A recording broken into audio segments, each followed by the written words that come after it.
Our other top story tonight, a man accused of driving drunk and causing a crash that killed a 19-year-old. He was in court today facing those charges. Only Local 4 cameras were in court as 35-year-old Matthew Stoy was charged in the death of 19-year-old Jacob Raguth after a crash near Saline. Let's get to Coco McAvoy live. Coco, someone just break down the charges for us here. Kimberly and Jason, Matthew Stoy was charged with operating a vehicle while intoxicated, causing death. And we learned that this is not Stoy's first run-in with the law. State of Michigan versus Matthew Albert Stoy, 17F41297. Matthew Stoy appeared in court to hear what he's being charged with after a deadly crash near Saline. It happened on Moon and Bemis roads. Stoy allegedly ran a stop sign.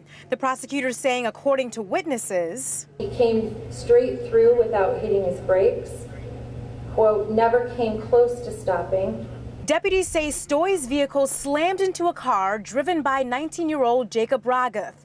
Raguth was killed. The defendant's BAC was approximately .333. That's more than 4 times the legal limit. Deputies on scene told the prosecutor his eyes were extremely glossy. He had slurred speech, and he stated, quote, I'm intoxicated. Stoy was convicted on a drunk driving offense in 2014 out of New York, where his license was suspended.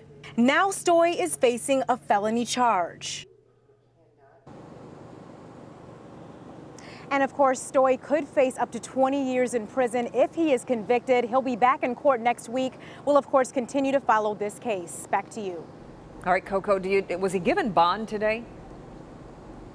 Yes, Kimberly, and that was a big topic of discussion in the court today because the prosecutor spoke a lot about this. She was saying that Stoy is a flight risk. She said that he has no real connections to Michigan because he doesn't have a job, he's not married, he doesn't have any kids. So she's saying it was very important for him to have a high bond. The prosecutor actually asked for him to have a $200,000 personal bond, but instead he was given a $50,000 bond. Okay, all right, Coco, thanks.